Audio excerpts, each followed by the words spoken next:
महिला ही कोणालाही संकटात सोडून कधीच एकटी जात नाही, तर झाशीच्या राणीसारखं संकटांचा वेळोवेळी दोन हात सामना करत प्राण वाचवते।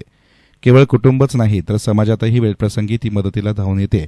अशाच एका महिलेनं जिने संपूर्ण महाराष्ट्राला एक नवा आदर्श घालून दिलाय।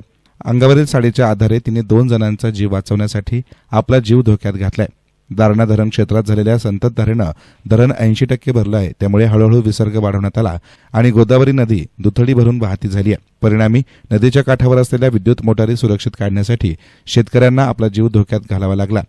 कोपरगाव तालुक्यातल्या कारवाडी हंडेवाडी येथील रहिवासी असलेले तरुण शेतकरी संतोष भीमाशंकर तांगतोडे, प्रदीप भीमाशंकर तांगतोडे, अमोल भीमाशंकर तांगतोडे हे तिघं भावंड नदीतील सायपन आणि मोटारी काढण्यासाठी मंजूर येथील गोदावरी नदीपात्रामध्ये उतरले असता दुर्दैवानं पाणी वाढल्यानं तीनही तरुण वाहत गेले।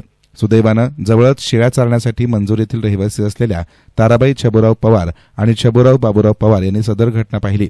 शेवटी महिला ती महिलाच। ताराबाई यांच्या मातृत्वाला जाग आली आणि त्यांनी कोणताही विचार न करता तरुणांना वाचवण्यासाठी आपल्या अंगावरील साडीच्या आधारे त्यांना वाचवण्याचे प्रयत्न केले। मात्र त्यातील दोघांना त्यांनी बाहेर काढलं आणि संतोष भीमाशंकर तांगतोडे वय वर्ष 25 हा तरुण वाढत्या प्रवाहात वाहून गेल्यानं त्याचा मृतदेह काढण्यात प्रशासनाला यश आलं आहे। ताराबाई यांच्या धाडसाचं सर्वत्र कौतुक होत आहे। दरम्यान ताराबाई यांनी हे काम केलेलं कौतुकास्पद असून आजच्या युगातील महिलांना आदर्श घालून देण्याचं काम त्यांनी केलंय।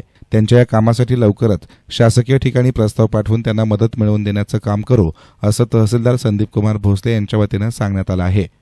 एसएन मीडियासाठी प्रतिनिधी युसुफ रंगरेज, कोपरगाव।